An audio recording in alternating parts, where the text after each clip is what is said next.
The defining moment that led to me writing this book was actually when I stumbled upon the concept of collective victimhood.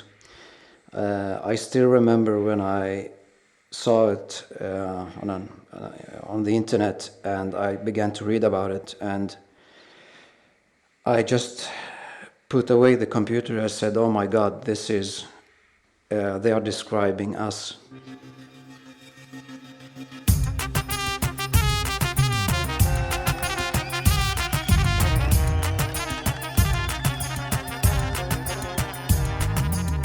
G'day and Shalom Alochon. My name is Ninos Kanna, and welcome to this week's episode 148 of the Assyrian podcast. Now, I've been staying at home in lockdown Sydney and catching up on some cleaning, gardening and reading. On that, a dear friend introduced me to a book written by today's guest. Now, she's a pretty patriotic woman. We'd definitely call her an umtaneta, but told me this book had changed her. I was pretty curious, so I asked, how? And her answer caught me by surprise, and I'll just quote, "It made me step back and assess myself and how I can be a better Assyrian. I had to swallow my pride, but I realized that Assyria really begins with me," unquote. So I was pretty surprised how a book about the Assyrian struggle could impact my friend like this. I took the time to read my guest's book. The introduction seemed fair enough, but it wasn't until he categorically analysed the state of our plight. All these observations and accounts from historical Assyrian writers and activists strung together in a collective diagnosis. By the end of the book, after such a compelling assessment, I found the author just leaves us be.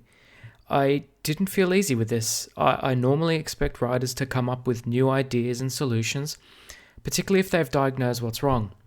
But rather than solving for us and claiming some intellectual leadership, he quite, in my view, humbly says that the answer really lies within us and sullies a call to self-belief. To quote, "We need to defeat the notion within and among us that it is too late, too difficult, and too impossible. We can begin to approach the goal only when we defeat the enemy within and depart from our self-destructive behaviour." So, in highlighting our shortcomings, our guest calls for self-inspection and dares us to believe in our own capabilities, not of anybody else. This is as opposed to a new tactic or strategy that I'd normally read in a book about the Assyrian struggle. So I highly recommend this book as essential reading for any Assyrian. Now, you might be wondering the name of the book? I'll tell you right now. The Path to Assyria, A Call for National Renewal. And today's guest, Afram Yakoub from Sweden. Now, The Path to Assyria, A Call for National Renewal is widely available on the internet, including Amazon and Walmart. But before we begin, I would just like to take the opportunity to remind you to make sure you subscribe to the podcast, rate and review us wherever you listen to the podcasts and whenever you listen to the podcasts. Also, if you know someone who should be a guest on the podcast or even a host in your country, please reach out to us. You can find more information on our website. Support for this week's episode of the Assyrian podcast is brought to you by Tony Kalogerakos and the injury lawyers of Illinois and New York. If you know anyone that has been in a serious accident, please reach out to Tony Kalogerakos. Tony has been recognized as a top 40 lawyer and a rising star by Super Lawyers publication. He has obtained multiple multi-million dollar awards. Tony can be reached at injuryrights.com or telephone 847-982-9516. That's 847-982-9516. This episode is also sponsored by the Oshana Partners, a husband and wife real estate team. If you're considering purchasing or selling a home in Arizona or California, John and Rita are available to help make your next real estate decision into a seamless transaction. Contact the Oshanas at 209-968-9519. That's telephone 209-968-9519. Get to know them a little bit more by checking out their website, theoshanapartners.com. That's spelled Oushana, theoshanapartners.com. And now, Afram Yakoub.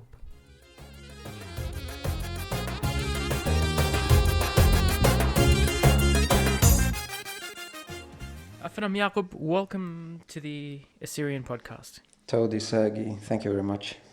I'd like to take the time to begin with your background. Where were you born? I was born in Qamishli in Syrian part of Assyria Okay, and when did you go to Sweden? in 1989. You were a young guy, right? I was 9 years old at the time. 9. And could you tell us what it was like moving to Sweden as a young boy?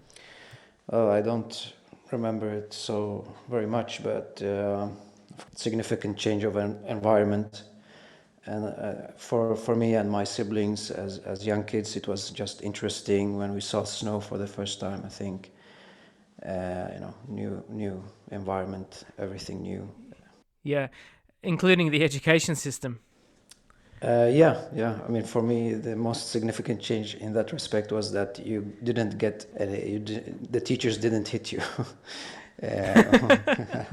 It was a shock for me that you, as a student, could be very rude towards the teacher and they could do nothing. That's interesting. We've had another guest who said that. She lives in Australia, and the one thing she noticed when she first moved to Australia was how you could get away with a lot and the lack of discipline. Yeah. So what did you do when you finished school? Oh, I went on to study at the university for a couple of years, studied political science. Okay. So, yeah, I went basically all the levels. Did you make the connections between your studies and your community? Yeah, I don't think I had so much intentionality in it. I just didn't know what I wanted to do with my life, and political science just sounded like something interesting. It was not. It wouldn't lead to any specific job. It was like open-ended, and that's why I picked it. But Yeah. I think I have had in different ways benefits of having studied political science. How do you think that benefited you? Many times I can feel I have a different understanding of politics, international politics relating to the Assyrian cause than many other Assyrians who might not have studied political science. I see. So the reason why I'm so interested in talking with you today or discussing with you today is the book that you've written, The Path to Assyria. And in this book, you have a very apt, in my opinion, diagnosis of perhaps some of the shortfalls that we experience as a community. And I just wanted to get the story on how you firstly developed a, as we say in Assyrian, ra'ashta, or an awakening towards your nationalism. Yeah, okay, so it started back then when I was a teenager. I think I was 13 or 14 years old when I first became involved in our local Assyrian association or club in the area I was living in Stockholm. And then I got more. Was that Södertälje? No, that's close to Södertälje, the famous town of more than 40 or 50,000 Assyrians. Yeah. It's another close by area where there's also a lot of Assyrians. Okay. So I got involved. They were the people running or involved in that local club were really nice and were very welcoming. So I felt at home. And my family, no one in my family had ever been previously involved in Assyrian associations and that kind of stuff. But I became, and I became very active, and eventually I also became a sort of member of a Assyrian group or political party called the Assyria Liberation Party, or GEFO in Assyrian. So yeah, I went hardcore pretty fast. Yeah.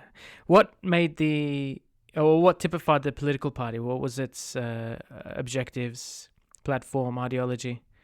Oh, it was revolutionary. I mean, it still exists, only maybe more on the internet than in reality today. But the the grand vision of the party was, an independent Assyrian state. That's something we have a right to, no matter what. So it differentiated itself very much from all other Assyrian groups because it so clearly talked about Assyria. Mm. And was this in the context of what we would call sectarianism, where you have Syrian Orthodox and people adopting a different identity based on the church that they go to? I don't know exactly how you mean, but I mean, this party involved different kinds of Assyrians from all different churches, backgrounds, and it called for non-sectarianism within our community. Okay, and was sectarianism a feature when you were growing up as well, or was it more of a recent phenomenon? Oh no, it was. I think it was more of a feature than today. Actually, if I talk about Sweden, we have a large group of Assyrians who very much despise being identified as Assyrians, and their rejection was much stronger when I grew up, like let's say 20 years ago, than it is today. They're much more lenient or accepting today. Why do you think that's the case? Assimilation, actually. The natural assimilation process that is taking place makes people more relaxed, and the structures that would function to uphold such strong views on an issue like a clan or a family, the social fabric that is being loosened with time is that people become more individualistic, so they adopt their own views instead of just listening to a clan, the head of the clan or someone else telling you that we should hate Assyrians, we're not Assyrians, etc. So, and that comes from the assimilation process that is ongoing. Yeah, that's quite an interesting perspective. But I just want to get more of an idea on the genesis of the path to Assyria and how you got that idea. I think the process, it was a long process that took many years because, as I mentioned, I became involved from my teenage years in the Assyrian issue, basically. And as I grew up throughout the years, I was part of many different groups and organizations, and I was heavily involved in arranging conferences about Assyrian issues in the Swedish Parliament, in the EU Parliament.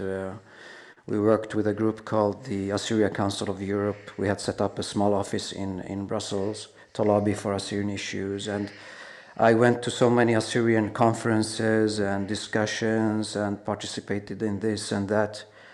And you can say that this book is the result of all these maybe 2 decades or more of involvement in Assyrian politics. It led to me asking the question or having the feeling that something is not right, something is wrong, is fundamentally wrong. I started to question all the things I had been told about our struggle. So I underwent a personal awakening or process that I began to see the issue from a totally new perspective. I see. And what prompted you to write about this? Because many activists think of what's wrong, but you decided to put pen to paper. I think when you come to a really convincing or strong realization, I think it's a natural urge to share it with others. And I knew that because I had practically read most of the stuff that Assyrians had been writing, contemporary and past Assyrians who were involved in the Assyrian struggle. So I knew that no one had written something like this. Maybe something that touched a little bit upon this, but not in the way that I had discovered it. So I felt a natural urge to share this with others, and I was a little bit afraid how it would be received, but today I'm very content. Have you had any confronting or bad reactions to your book? No. I mean, I've heard some people who didn't find it very interesting, but most people who reach out are really, really thankful and say, I have never thought of our cause in like this, and this book opened my eyes. Yeah. Was there a defining moment where you wanted to write the book? The defining moment that led to me writing this book was actually when I stumbled upon the concept of collective victimhood. I still remember when I saw it on the internet, and I began to read about it, and I just put away the computer. I said, "Oh my God, this is they are describing us." I mean, the concept of collective victimhood, the description of it was a 100% match with what I had been experiencing throughout the more than 2 decades working in the Assyrian cause. Do you remember where you found this writing on collective victimhood? Was it psychology?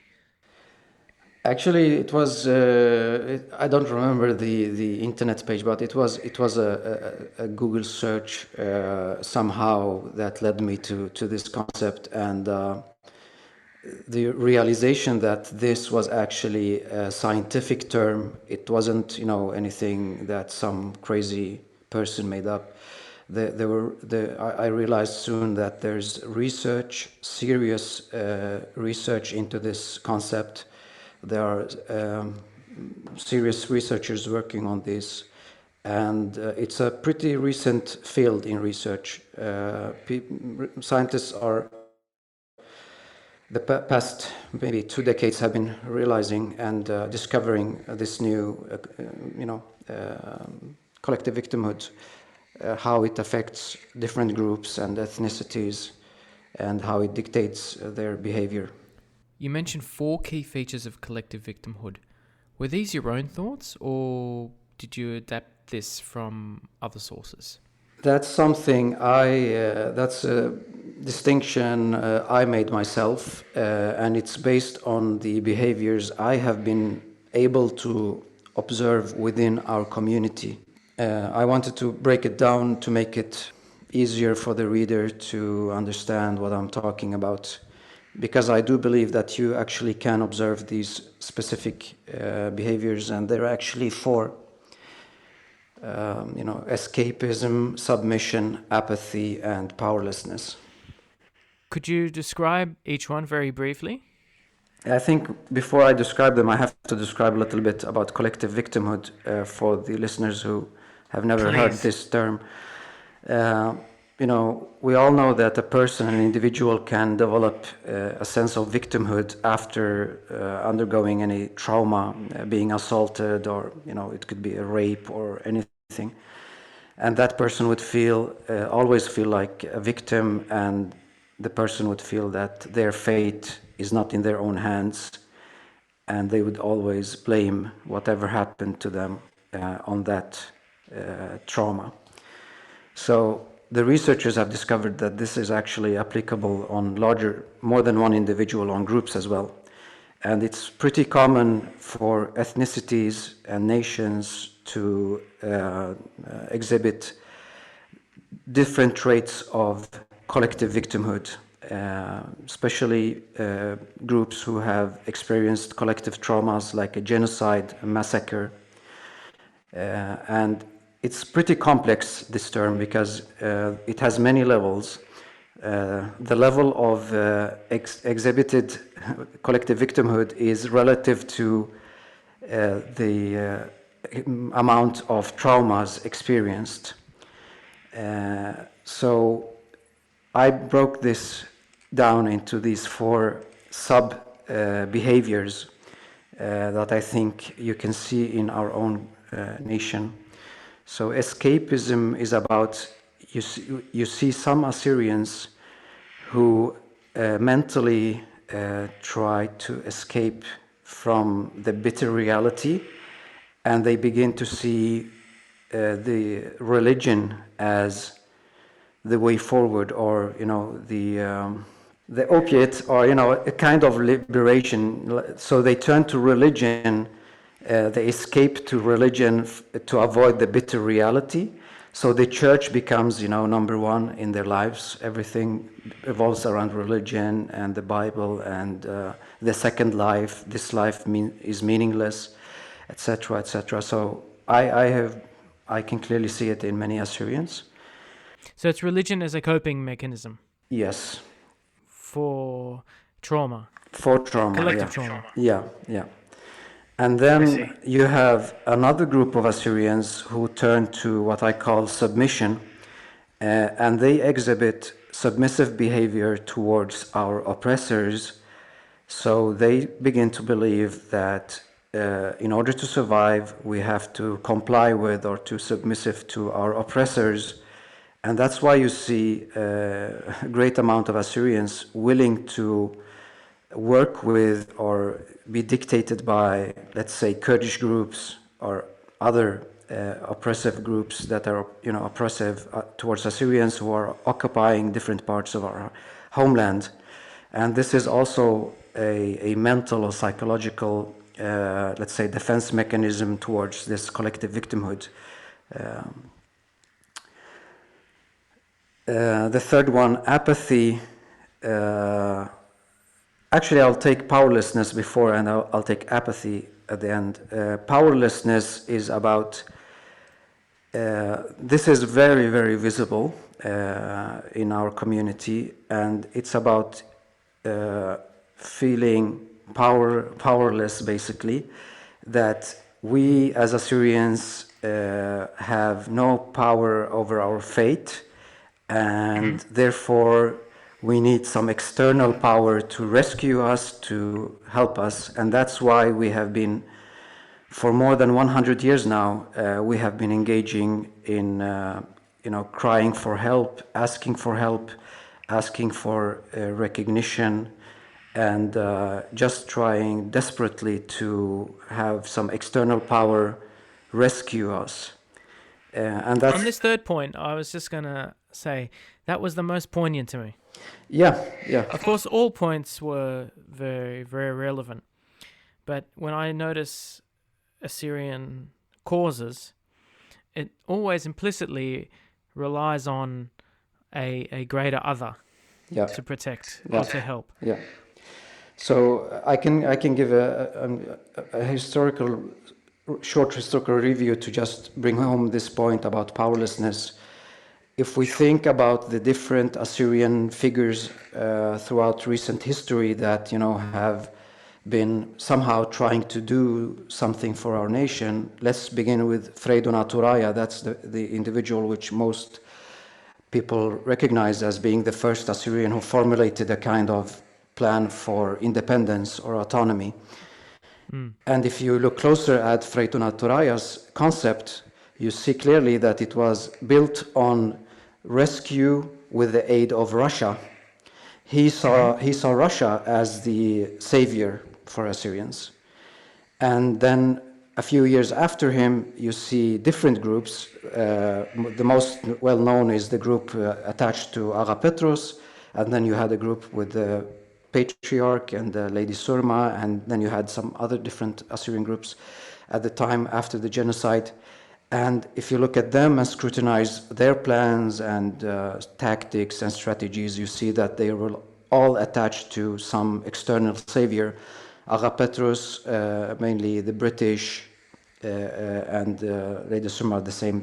They were appealing to the British to save them in different ways. And then simultaneously you had in Syria, in Gozarto, the area, eastern part of Syria where Assyrians reside, you had Malik Qambar, who sprung up as a leader, local leader there, and who also had a concept of autonomy in that area for Assyrians. And when you look at his plan and his strategy, well, it was all built on France being the rescuer of Assyrians. But of course, France were the colonizer. Yeah, of course. They had their own agenda. And if you look even today, I will not mention any names, but if you look today at different Assyrian groups and figures, well-known figures, and you scrutinize what are they actually saying, well, they're all saying, some of them are still saying Russia is our savior.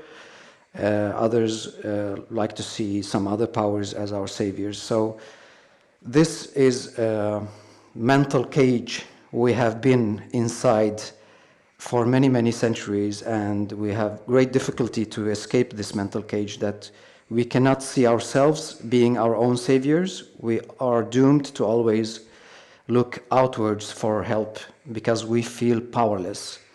So this has been the defining weakness of the Assyrian struggle for more than 100 years.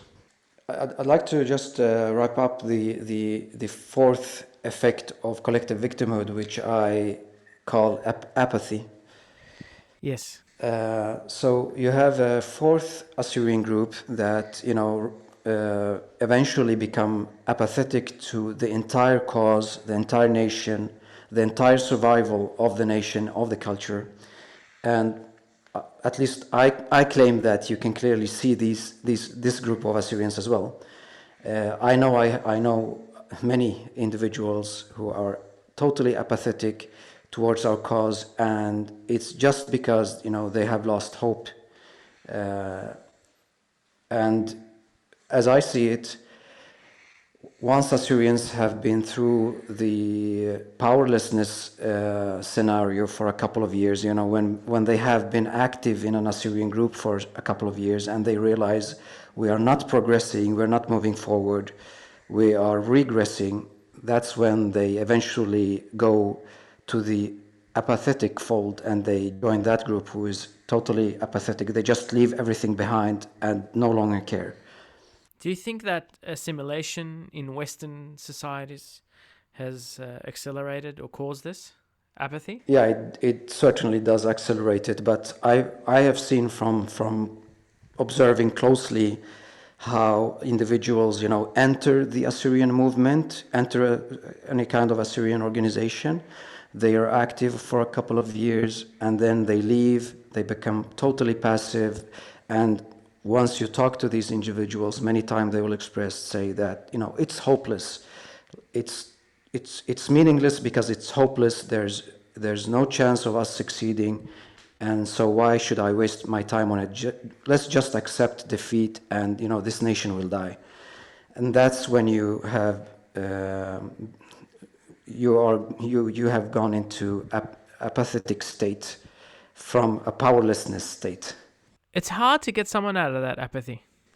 It's very difficult. The only thing that could change things is, to display some kind of progress. If the individuals who are left in the national struggle would be able to achieve some kind of progress, that would gain the attention of the apathetic Assyrians, the Assyrians who have escaped to religion, and the submissive Assyrians. It would catch their attention, and it would a little bit begin to affect their behavior to leave the submission, the apathy, and the escapism. You're suggesting hope. I'm suggesting realism, that we have been fighting, we have been waging wars, we have been participating in armed struggle, we have been lobbying, we have been doing a lot of stuff for more than 100 years, and we haven't progressed. We have actually gone backwards on many stuff. We are demographically weaker, politically more insignificant, militarily completely insignificant now than 100 years ago. And so we have to be realistic and analyze why this is, why it is like this, and what we need to change mentally in order to be able to progress. Because many times we tell ourselves that, our situation is because of the genocide, of the 1915 genocide, or it is because, the British betrayed us, or we had really bad leaders throughout all the past century. And all of these are just fake arguments to hide the truth. The truth is that we have, as a nation, been in a cage, in a mental cage that is called collective victimhood, and it dictates our behavior so that we can never see ourselves as powerful, and so we cannot take any steps forward on our own, and we have to always wait and ask for help from outsiders, and that help will, of course, never come. Based on collective victimhood, what are the indicators of more successful nations? So according to how I see this thing about collective victimhood and different nations, I think there's a formula. The formula is that the success of a nation or a state or a group of people is relative to their ability to trust in their own ability. So the more a group or a nation trusts in their own ability and relies only on themselves, the more successful they will be. And the more they trust on others, the more likely they will fail at some point. And there's a very recent example of this. If you take Armenia, just a couple of months ago when they were attacked by Azerbaijan, Armenia stood more or less helpless and was begging Russia for help. Mm-hmm. And that's why mentally they were still counting on Russia as being their savior. And you can see the dangers of that mentality. So they suffered a great loss of territory and military personnel, because they were expecting someone else to help them in time of aggression. So if instead they would trust in their own ability only and prepare themselves for any kind of aggression, I think they would have succeeded much better in that conflict. So what would be the solution?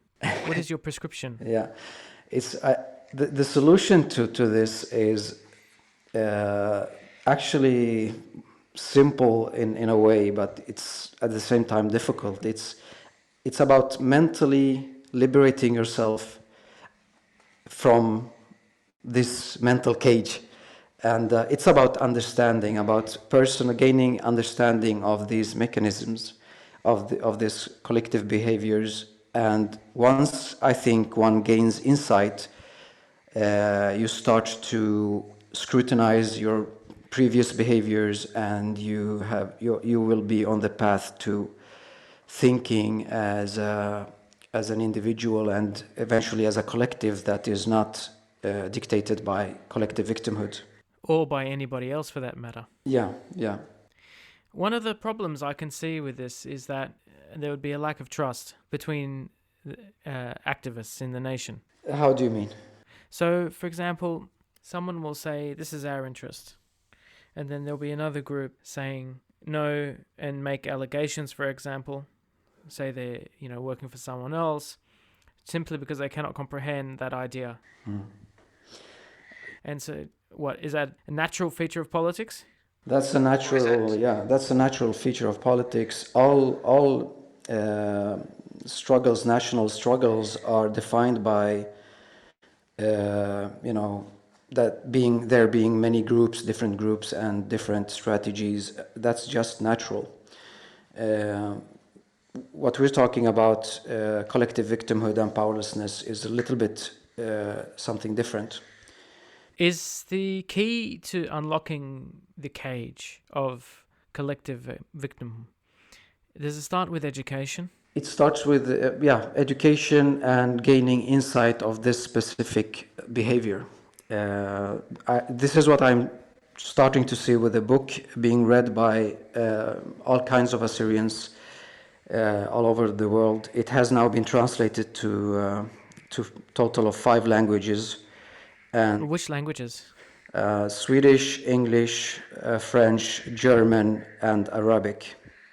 Oh, fantastic. Yeah, so it is being read, and the response I'm getting is really fantastic. And there are many Assyrians who say that I recognize this, and somehow they all have been feeling this on a subconscious level, that there's something fundamentally wrong.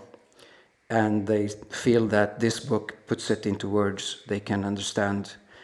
And I think once you gain that insight, there's a mentally liberating sense that you transition to the other side. Now, when writing this book, I began to scrutinize my own behavior for the past decades, right? Because I was one of these Assyrians behaving according to the collective victimhood and powerlessness patterns. I was one of these Assyrians who was running to the Swedish parliament, knocking on the doors, asking for help. I was one of these Assyrians arranging conferences in the Swedish parliament, in the EU parliament, issuing reports, human rights reports about atrocities against Assyrians, having meetings with different politicians, going to the Swedish aid agency to try to convince them to send aid to Assyrians,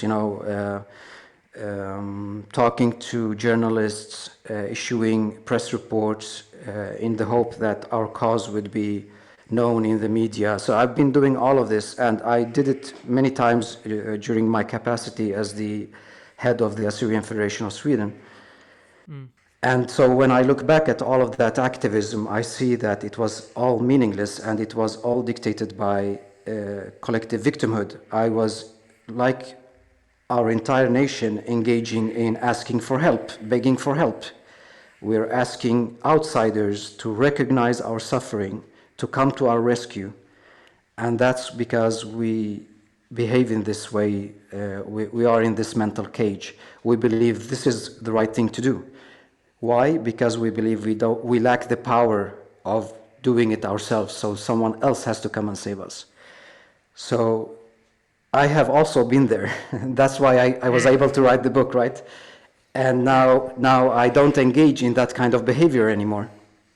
If any Assyrians would approach me and say, Afram, let's try to arrange a conference in the Swedish Parliament or in that anywhere, I'd just say, sorry, I don't have that time for that. It's a behavior meant to call for help from outsiders, and that's not interesting for me. I am more about building internal strength in our community and looking inwards, because we are powerful. We have all the means necessary. We just need to realize it, and that's when positive things will happen. Absolutely. I did write a paper, and it went onto Zinda magazine many years ago. Do you remember Zinda magazine? I do remember Zinda magazine. I wrote many times about what we were doing in Sweden to Zinda magazine. Yeah, I wrote an article, and I called it The Assyrian Economy.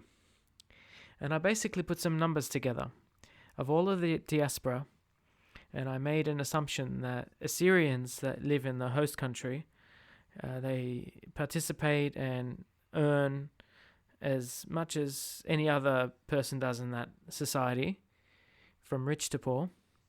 And I added it all up, and I equated that if Assyria was to have an economy, it would be as big as Serbia. Yeah. And that's not small. That's not small, yeah. Now that's a kind of thing that shows that you are looking inwards towards our inner strength. What resources do we have internally? That's what I prescribe in the book, to think and to act in that way. We have a lot of resources. Yeah. Because many times we excuse our failures on, we are too few, we have too few resources or money, etc., etc. Our enemies are too powerful. All of these are excuses meant to hide this thing from us, the bitter reality. Did you know we have double the GDP, double the gross domestic product of the KRG? No, I didn't know that. That's interesting. In the diaspora. Yeah, that's interesting. Do you feel like Assyrians have this aversion to other methods of national struggle. And when I say that, I mean armed struggle or more radical ways of fighting for a national cause? I don't think that's the problem. I think it's more about feeling powerless, and that's when you do not get motivated to do the more radical stuff because you don't think in your ability to do them. But we have been engaged in armed struggle many times throughout the past 100 years or so, and but when you scrutinize the objectives of these armed struggles, you see that they have always been in the interest of others, either the British, or actually even the Kurds, or other players. This is, our weakness, the collective victimhood weakness, have been exploited by these different actors. I believe they sensed and they understood us better than we understood ourselves, and they exploited us very well. This is also a misunderstanding I get a lot about collective victimhood. People think sometimes that it's about being a coward, that we are a cowardice nation, that we are afraid. This is not it. It doesn't have anything to do with that. Actually, we have been very much, the opposite. We have been very brave. And we have been very militarily successful, but the problem is this braveness, if you call it in English, has not been utilized for the right cause. It has been utilized for the interests of others. So collective victimhood doesn't have anything to do with being brave on the battlefield or on an individual level. Assyrians are extremely brave, and that's why I believe, when we as collectively transition from collective victimhood to a more normal state, that's when there will be immense power released that will create something very, very positive. I believe in our ability and in our power, but we just need to see it and recognize it. You talk about other diaspora communities, namely the Jews and the Armenians. Yeah. What's different between us and them, or there's not much difference? I use them throughout the book as examples to illustrate, because I believe they have very similar experiences. If you take the Jews and the Armenians, they both suffered, genocide. In many ways, they're non-Muslim also, both of them, and they waged national struggle like us almost simultaneously at the same century or decades. And especially the Jews, I think, are one of the groups that have had very, very similar experience as us, because if you read the early Jewish leaders, the Zionist leaders, they clearly recognized at the time that their nation was also suffering from collective victimhood, although at the time this the concept was not existent, but there's some quotes from different Jewish leaders at the time saying that they were telling their nation, their movement, we need to trust in our own ability to save ourselves, and we're only fooling ourselves if we believe that someone else will save us. So they knew that they had this weakness, this mental weakness, and they knew that they have to walk out of it and trust their own ability in order to progress. And that's actually when you see them also progressing politically, when they begin to trust solely in their own ability and not trust even their allies. They don't trust them. And so this is the same kind of transition we need to do. So we're a little bit late to the game, like 100 years or so, but it's still not too late. Yeah. So, Afram, if there's one message you'd like to send out there to our listeners, what would it be? I'd say, go back to have another look at our recent history and challenge yourself This book I've written is a bitter pill. It's not really a nice book, but we need to be able to face our own history and to not accept all the things we have been told about ourselves and that we have been telling ourselves about ourselves. We need to scrutinize and re-examine everything in order to gain new insights. And I hope also that this book is not the last about this subject. I think we need more Assyrians to think and write and examine for us to gain greater and greater insight into our behaviors and into our struggle. So I hope this will be an ongoing debate, intellectual debate among Assyrians. Fantastic. Afram Yakoub, thank you very much for taking the time to join us on the Assyrian podcast. Taudi Sagi, thank you. Taudi.